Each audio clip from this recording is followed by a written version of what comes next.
नमस्कार, आप देख रहे हैं सच पत्रिका न्यूज और मैं हूं बालकृष्ण शुक्ला। आप सभी का स्वागत करता हूं आज के बुलेटिन में। आज के बुलेटिन की शुरुआत करते हैं धानुका फैक्ट्री में हुए आंदोलन से। उसके बाद दिखाएंगे क्राइम से लेकर क्षेत्र की तमाम बड़ी खबरें।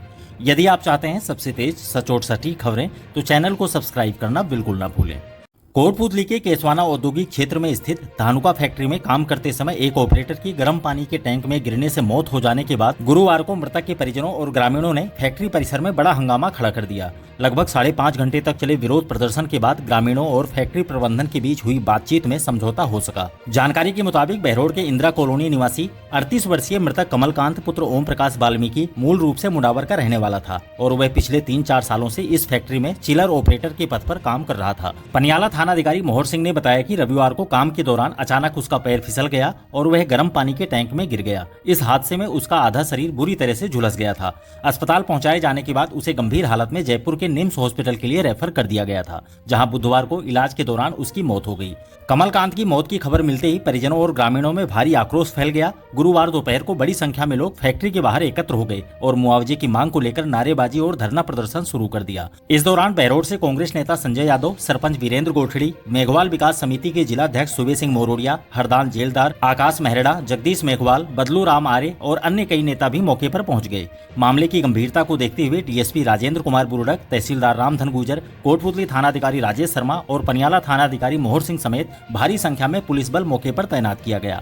प्रदर्शनकारियों ने मृतक के परिजनों को उचित मुआवजा देने, कैंसर से पीड़ित बेटे के इलाज और पढ़ाई का खर्च वहन करने और पत्नी को फैक्ट्री में नौकरी देने की मांग की। काफी देर तक चले हंगामे के बाद फैक्ट्री प्रबंधन और प्रदर्शनकारियों के बीच पुलिस व प्रशासन की मौजूदगी में बातचीत हुई। लंबी वार्ता के बाद आखिरकार दोनों पक्षों में सहमति बन गई। फैक्ट्री प्रबंधन ने मृतक के परिजनों को 22 लाख का मुआवजा देने, कैंसर पीड़ित बेटे के इलाज और शिक्षा की जिम्मेदारी लेने और कमलकांत की पत्नी को फैक्ट्री में नौकरी देने का आश्वासन दिया। फैक्ट्री प्रबंधन के इस आश्वासन के बाद ही ग्रामीणों और परिजनों ने अपना आंदोलन समाप्त किया। थानाधिकारी मोहर सिंह ने बताया कि समझौते के बाद मृतक का पोस्टमार्टम कराया गया और 100 परिजनों की सुपुर्द कर दिया गया है। अगली खबर किन्नर गुरु मधु हत्याकांड की। किन्नर समाज की गुरु मधु की हत्या के विरोध में गुरुवार को नीमराना कस्बा बंद रहा। मुख्य बाजार, श्री कृष्णा टावर और श्री राम प्लाजा समेत सभी दुकानें बंद रही। ग्रामीणों और किन्नर समाज के लोगों ने पुराने अस्पताल से जुलूस निकाला। श्री कृष्णा टावर के पास लोग धरने पर बैठ गए। आपको बता दें कि नीमराना में बुधवार को किन्नर समाज की गुरु 60 वर्षीय मधु की गोली मारकर हत्या कर दी गई थी। जिस वक्त यह वारदात हुई, मधु अपनी टीम के साथ बधाई लेने के बाद अपनी कार में बैठी थी। इसी दौरान एक बाइक सवार बदमाश वहां पहुंचा और उन पर फायरिंग कर फरार हो गया। गोली सीधे मधु की छाती में लगी थी, जिससे मौके पर अफरा तफरी मच गई। तुरंत मधु को घायल अवस्था में अस्पताल पहुंचाया गया, जहां चिकित्सकों ने उन्हें मृत घोषित कर दिया था। इधर गुरुवार को लोगों ने जमकर प्रदर्शन किया। लोगों ने उपखंड अधिकारी महेंद्र सिंह यादव को जिला कलेक्टर के नाम एक ज्ञापन सौंपा, जिसमें हत्यारों की तुरंत गिरफ्तारी और कड़ी सजा दिए जाने की मांग की गई है।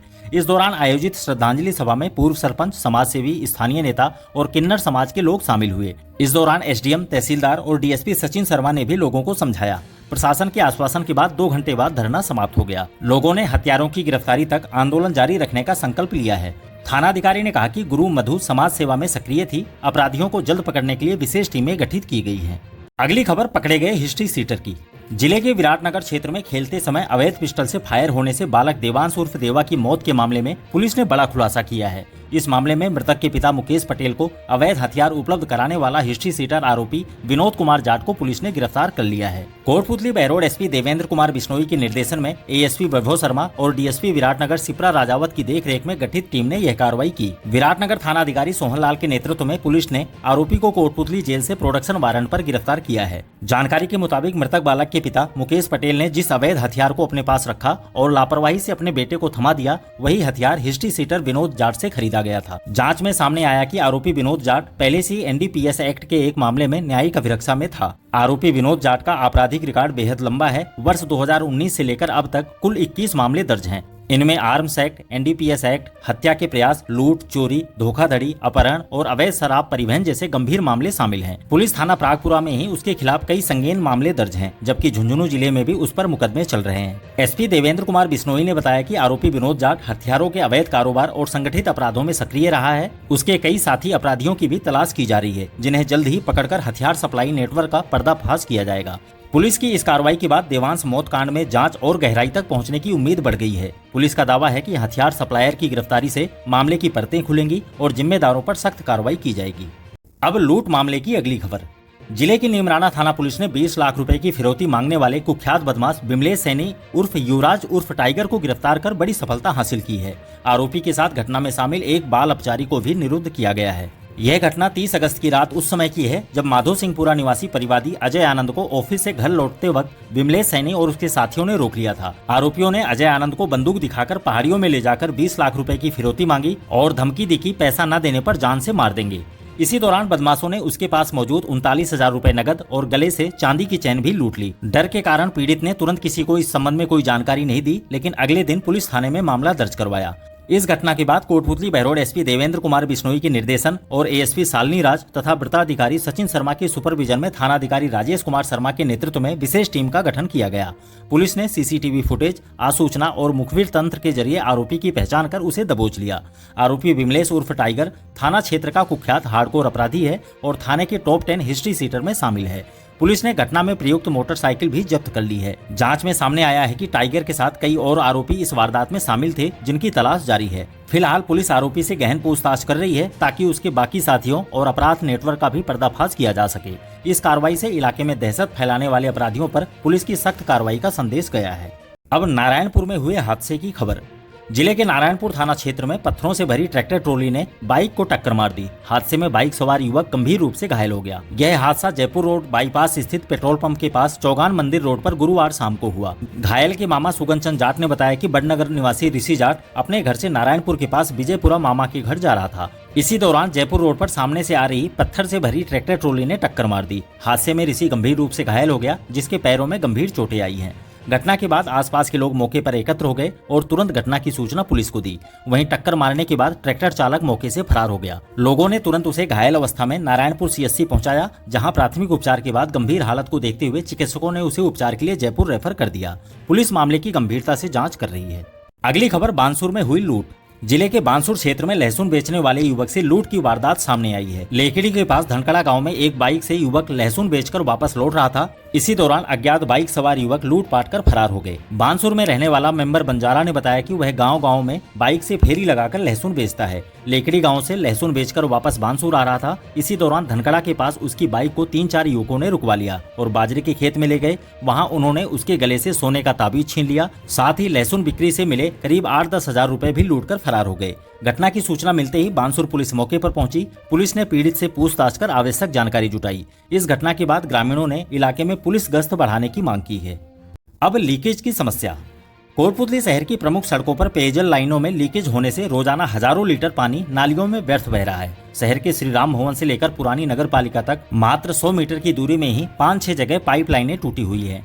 भाजपा युवा मोर्चा के जिला उपाध्यक्ष प्रवीण बंसल ने कहा कि जलदाय विभाग की इस लापरवाही का खामियाजा आम जन को भुगतना पड़ रहा है। शहर में पानी की सप्लाई केवल सुबह 6 से 7 बजे तक होती है, वह भी कई बार पर्याप्त मात्रा में नहीं आती, जिससे लोगों को पीने और घरेलू उपयोग के लिए पानी की कमी झेलनी पड़ती है। लोगों ने मांग की है कि विभाग तुरंत सभी पाइपलाइन लीकेजों को दुरुस्त करे और जहाँ जरूरत हो वहाँ नई पाइपलाइन डाली जाए, ताकि शहर वासियों को पेयजल संकट से निजात मिल सके। अगली खबर नेशनल हाईवे की। राष्ट्रीय राजमार्ग प्राधिकरण के परियोजना निदेशक अजय कुमार आर्य ने जिले का दौरा कर जयपुर दिल्ली नेशनल हाईवे की स्थिति का जायजा लिया। इस दौरान उन्होंने बारिश की वजह से हाईवे पर आई समस्याओं का आकलन भी किया। उन्होंने कहा कि इस हाईवे पर सबसे अधिक ट्रैफिक रहता है, ऐसे में इसकी मरम्मत और प्रबंधन बेहद जरूरी है। उन्होंने कहा कि बारिश के कारण रुके हुए कामों को जल्द ही पूरा किया जाएगा। उन्होंने बताया कि हाईवे पर होने वाली दुर्घटनाओं को कम करने के लिए अब ऑटोमेटिक ट्रैफिक सिस्टम शुरू किया जाएगा। यह एक पायलट प्रोजेक्ट है, जिससे दुर्घटनाओं को कम करने के साथ साथ जरूरी डेटा को भी एकत्र किया जा सकेगा। इसके अलावा यात्रियों की सुविधा के लिए जिन क्रॉसिंग पर फ्लाईओवर नहीं थे, वहां फ्लाईओवर बनाने की मंजूरी दी गई है। जागूवास में काम पूरा हो चुका है, जबकि शाहपुरा और बहरोड में काम तेजी से चल रहा है। पीडी ने बताया कि करीब 70-75% काम पूरा हो चुका है और बाकी काम जल्द ही खत्म कर लिया जाएगा। उन्होंने स्थानीय और भारी वाहन चालकों से अपील की है कि वे अपनी निर्धारित लेन में ही चलें और सर्विस लेन का सही इस्तेमाल करें, ताकि हाईवे पर ट्रैफिक सुचारू रूप से चलता रहे। उन्होंने जिला कलेक्टर के साथ हुई बैठक में सर्विस रोड और जल भराव की समस्याओं पर भी चर्चा की। इस पर उन्होंने आश्वासन दिया कि सर्विस रोड की समस्या का समाधान जल्द ही कर लिया जाएगा और जरूरत पड़ने पर कंक्रीट की सड़कें भी बनाई जाएंगी, ताकि भविष्य में ऐसी दिक्कतें फिर से ना हो। इस दौरान महेंद्र चावला, मोहम्मद जिसान, सतीश कुमार सिंह और अभय शुक्ला सहित कई अधिकारी मौजूद रहे। परियोजना निदेशक ने सभी ठेकेदारों के साथ बैठक कर कामों की रफ्तार तेज करने के निर्देश भी दिए। अब कृषि विभाग की खबर। कृषि विभाग की ओर से गुरुवार को शहर के मोरिजावाला धर्मशाला में कोटपुतली, पावटा और विराटनगर के निजी और सहकारी समिति कृषि आदान विक्रेताओं का 1 दिवसीय ट्रेनिंग कैंप का आयोजन किया गया। इस दौरान उद्यान के उप निदेशक लीलाराम जाट ने लाइसेंस की प्रक्रिया, स्टॉक रजिस्टर और बिल बुक संधारण की विस्तार से जानकारी दी। विभाग के सहायक निदेशक डॉक्टर रामजीलाल यादव ने विक्रेताओं को निर्धारित दर पर समय पर उर्वरक उपलब्ध करवाने, कालाबाजारी, जमाखोरी और अवैध भंडारण से दूर रहने के निर्देश दिए। साथ ही उन्होंने मूल्य सूची दुकान पर प्रदर्शित करने और फसलवार संतुलित उर्वरक मात्रा का बैनर लगाने पर जोर दिया। उन्होंने चेतावनी दी कि अवैध भंडारण या अधिक मूल्य वसूली की शिकायत मिलने पर कड़ी कार्रवाई की जाएगी। सहायक निदेशक राकेश यादव ने FCO 1985 के नियमों की जानकारी दी और टैगिंग से बचने की सलाह दी। इस दौरान बीज और कीटनाशक की उपलब्धता और वितरण की समीक्षा भी की गई। अब वरिष्ठ नागरिकों के लिए जरूरी सूचना। आगामी 1 अक्टूबर को अंतर्राष्ट्रीय वृद्ध दिवस पर राज्य स्तरीय सम्मान समारोह का आयोजन किया जाएगा। समाज कल्याण विभाग के जिला अधिकारी विपिन चौधरी ने बताया कि समारोह में सामाजिक, सांस्कृतिक, वृद्ध कल्याण, कला और साहित्य के क्षेत्र में उल्लेखनीय योगदान देने वाले वरिष्ठ नागरिकों, सेवानिवृत्त राजकीय कर्मचारियों और वृद्ध जनों की सेवा में सक्रिय संस्थाओं को सम्मानित किया जाएगा। चौधरी ने बताया कि इच्छुक पात्र लोग अपने प्रस्ताव कोटपुतली के सरदार स्कूल के पास मौजूद विभाग के जिला कार्यालय में जमा करा सकते हैं। और अंत में साहित्य परिषद से जुड़ी खबर। अखिल भारतीय साहित्य परिषद जिला इकाई कोटपुतली की ओर से जिले की समस्त इकाइयों के अध्यक्ष, महामंत्री, कोषाध्यक्ष और जिला कार्यकारिणी के सदस्यों की बैठक 14 सितंबर को आयोजित की जाएगी। यह बैठक सुबह 10 बजे से राजकीय LVS PG कॉलेज परिसर में आयोजित होगी। परिषद के जिलाध्यक्ष डॉक्टर रमाकांत सुमन ने बताया कि बैठक में जिले की कार्यकारिणी का 2025 से 2028 तक के लिए पुनर्गठन किया जाएगा। साथ ही आगामी साहित्यिक और सांस्कृतिक कार्यक्रमों पर भी विस्तार से चर्चा की जाएगी। उन्होंने सभी पदाधिकारियों और सदस्यों से समय पर उपस्थित होने की अपील की है। अगर आपको लगता है कि ये खबरें आपके लिए मायने रखती हैं, तो इसे लाइक करके हमें बताएं, शेयर करके दूसरों को जागरूक करें और अगर आपके मन में कोई सवाल या सुझाव है तो कमेंट बॉक्स में अपनी बात खुलकर लिखें। सच की इस यात्रा में हमारे साथ जुड़ने के लिए चैनल को सब्सक्राइब करना बिल्कुल ना भूलें। आज के लिए बस इतना ही। दोबारा मिलते हैं इसी तरह की दूसरी ताज़ा खबरों के साथ। नमस्कार। न झुकेंगे न रुकेंगे, जहां सच छुपाया जाएगा वहीं से उठेगी ये आवाज। सच पत्रिका न्यूज, सबसे तेज, सच और सटीक खबरें।